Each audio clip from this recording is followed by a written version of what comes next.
ជំរាបសួរនិងសួស្តីបងប្អូនទាំងអស់គ្នាថ្ងៃនេះគឺយើងខ្ញុំមានចំណេះដឹងមួយតាក់ទងទៅនឹង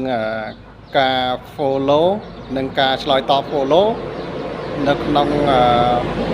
Facebook បាទអញ្ចឹងជាដំបូងគឺយើងចូល Facebook មកនេះចុចចូលសញ្ញា Facebook បាទចូលមកហើយបន្ទាប់មកយើងចូលសញ្ញាកណ្ដឹងបងប្អូនចូលសញ្ញាកណ្ដឹង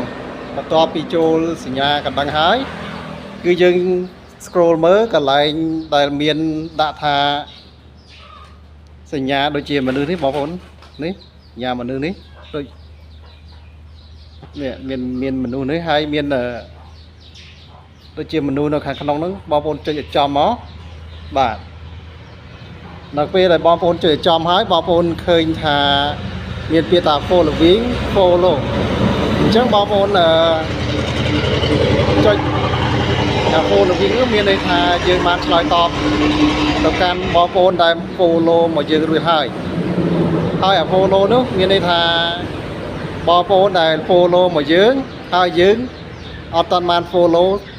សងទៅគាត់វិញអញ្ចឹងបងប្អូនចុច follow កន្លែង follow ហ្នឹងទៅវាចេញទៅជា following ហើយបាទមានន័យថា